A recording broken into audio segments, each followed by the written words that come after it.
শিক্ষাৰ্থীসকল, আজি আমি চুটি গল্প সম্পৰ্কে কিছু কথা আলোচনা কৰিম। তোমালোকৰ অসমীয়াৰ পাঠ্যক্ৰমত চুটি গল্প পঢ়িব লগা হয়। গতিকে চুটি গল্প সম্পৰ্কে কিছু প্ৰাথমিক কথা জনাটো আমাৰ সকলোৰে বাবে অতি প্ৰয়োজনীয় কথা। প্ৰথমতে আমি চাম চুটি গল্প কি আৰু ইয়াৰ লক্ষণসমূহ কেনেকুৱা। চুটি গল্প হৈছে আচলতে সাহিত্যৰ এটা ভাগ। কবিতা, নাটক, উপন্যাস আদি সাহিত্যৰ যিদৰে এটা ভাগ, ঠিক সেইদৰে চুটি গল্পও ভাগ। এই সাহিত্যৰ এই ভাগটোত অৰ্থাৎ চুটি গল্পত জীৱনৰ এক খণ্ডিত ৰূপৰ প্ৰকাশ দেখিবলৈ পোৱা যায়। অৰ্থাৎ চুটি গল্পত জীৱনৰ এটা সামগ্ৰিক ৰূপ দেখিবলৈ পোৱা নাযায় বা এটা বিস্তৃত ৰূপৰ বিশ্লেষণ দেখিবলৈ পোৱা নাযায়। খুব কম পৰিসৰৰ মাজেৰে জীৱনৰ এটা মুহূৰ্ত বা এটা পৰিস্থিতিক উজ্বলাই তোলা হয়। সেইকাৰণে চুটি গল্পক এ স্লাইচ অফ লাইফ অৰ্থাৎ এচকল জীৱন বুলিও অভিহিত কৰা হয়। চুটি গল্প কাক বোলে এই সম্পৰ্কে বিভিন্ন লোকে বিভিন্ন মত প্ৰকাশ কৰিছে। তাৰে কেইটামান মত আমি এবাৰ মনত পেলাই লওঁ।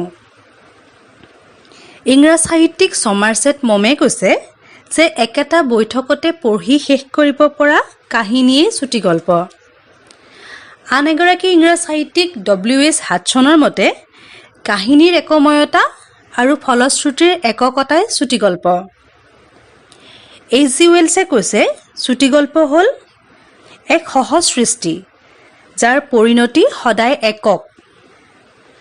ঠিক সেইদৰে অসমীয়া সাহিত্যিক তথা সমালোচক ত্ৰৈলোক্যনাথ গোস্বামীয়ে কৈছে চুটি গল্প এক সুসংগঠিত আৰ্ট। ইয়াৰ যোগেদি কোনো এক কেন্দ্ৰীয় ভাৱ প্ৰকাশ কৰা হয় আৰু বিক্ষিপ্ত ভাৱধাৰাৰ সমাৱেশৰ ঠাই চুটি গল্পত নাই।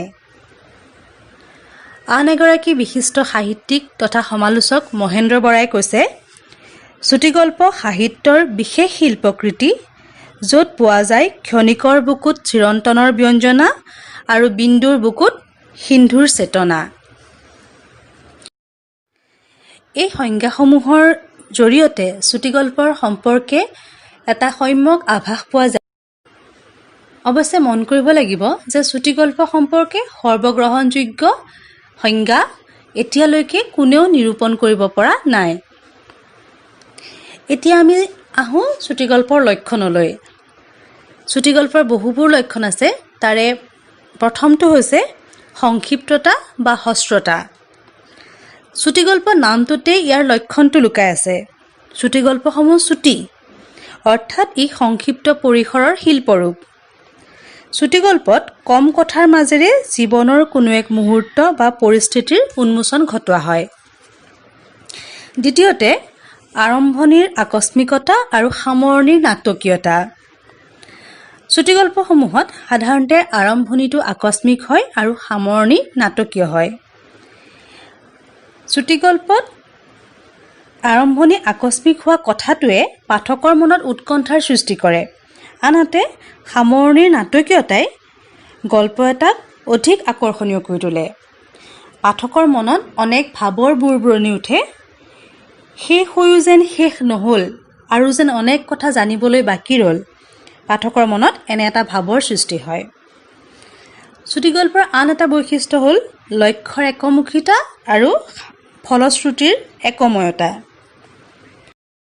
চুটি গল্প যিহেতু হ্ৰস্ব পৰিসৰৰ শিল্পৰূপ, সেয়েহে ইয়াত এটা নিৰ্দিষ্ট বিষয়ক কেন্দ্ৰ কৰিয়েই গল্পটো পৰিণতিৰ ফালে আগবাঢ়ে।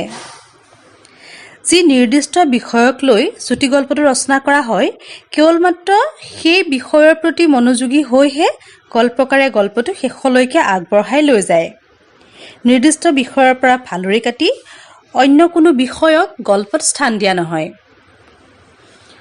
আন এটা বৈশিষ্ট্য হ'ল চুটি গল্পৰ আদি মধ্য অন্ত সুসমন্বিত।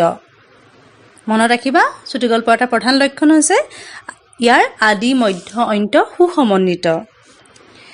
চুটি গল্প যিহেতু জীৱনৰ মাথো এটা পৰিস্থিতিৰ ৰূপায়ণ বা এটা মুহূৰ্তৰ ৰূপায়ণ, গতিকে ইয়াত বৰ্ণনা বাহুল্য নাথাকে।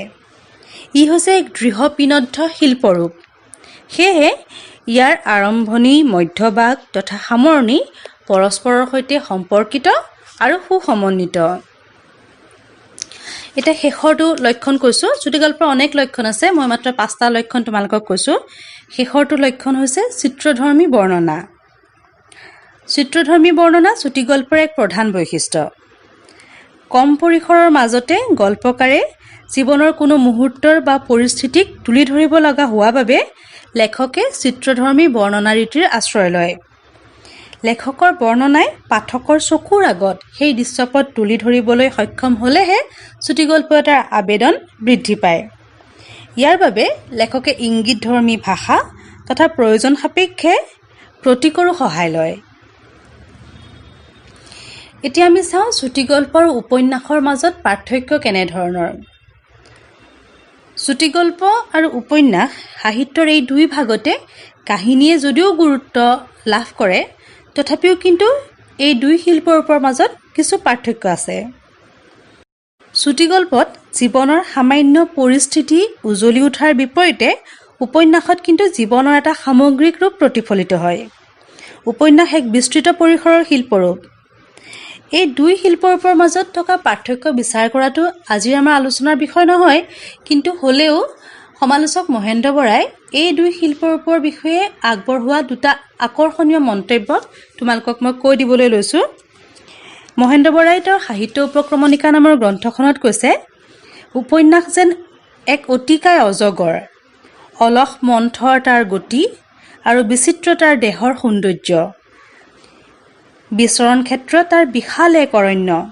আনহাতে চুটিগল্প যেন পাখিলাহী পখিলা, নাচি নাচি উৰি আহে, এক মুহূৰ্তৰ বাবে এটা ফুলৰ পাহিত বহি মৌ চুহে, তাৰ পাছত উৰা মাৰি কোনোবাখন পাইগৈ।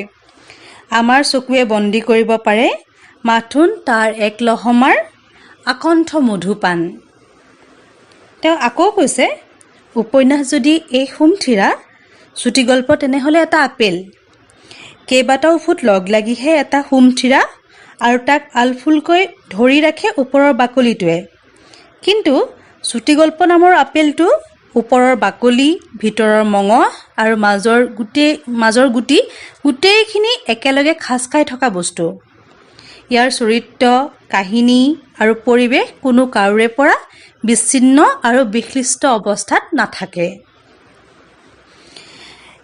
এতিয়া আমি অসমীয়া চুটিগল্পৰ প্ৰসংগলৈ আহোঁ। আমি সকলোৱে জানো যে সাহিত্যৰথী লক্ষ্মীনাথ বেজবৰুৱাক অসমীয়া চুটিগল্পৰ জনক বুলি কোৱা হয়।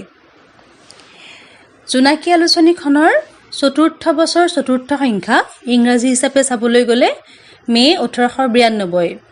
এই সংখ্যাটোতে বেজবৰুৱাৰ সেউতী নামৰ গল্পটো প্ৰকাশ পাইছিল আৰু এই সেউতী নামৰ গল্পটোকে প্ৰথম অসমীয়া চুটিগল্প হিচাপে স্বীকৃতি দিয়া হয়।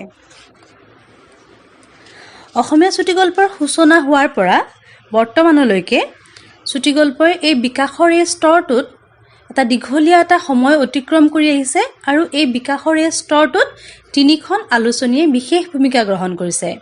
সেইকেইখন হৈছে 1889 চনৰ পৰা প্ৰকাশ পোৱা জোনাকী আলোচনী, 1929 চনত প্ৰকাশ পোৱা আবাহন আলোচনী আৰু 1950 চনৰ পৰা প্ৰকাশ হোৱা ৰামধেনু আলোচনী। গতিকে এই তিনিখন আলোচনীয়ে যিটো চুটিগল্পৰ বিকাশত অৰিহণা যোগাইছিল, গতিকে অসমীয়া চুটিগল্পৰ যুগ বিভাজনো এই আলোচনীকেইখনৰ নামেৰেই কৰা হৈ আহিছে।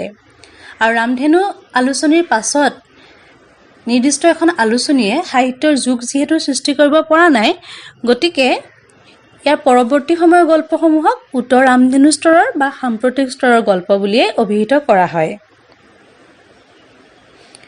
অসমীয়া চুটিগল্পই ইতিমধ্যে 128 বছৰীয়া এটা দীঘলীয়া পৰিক্ৰমা অতিক্ৰম কৰিছে আৰু এই সময়ছোৱাত বেজবৰুৱাৰ হাতৰ পৰা আজিলৈকে এই দীঘলীয়া সময়ছোৱাত বিভিন্ন লেখকে অসমীয়া চুটিগল্পৰ বিকাশত অৰিহণা যোগাইছে আৰু অসমীয়া চুটিগল্প বিষয় বৈচিত্ৰ্য তথা প্ৰকাশশৈলীৰ বিভিন্নতাৰে দিনক দিনে উজলি উঠিছে, সমৃদ্ধ হৈ উঠিছে। গতিকে আশা কৰিছোঁ তোমালোকে চুটিগল্প সম্পৰ্কে নিশ্চয় এটা ধাৰণা পাইছা।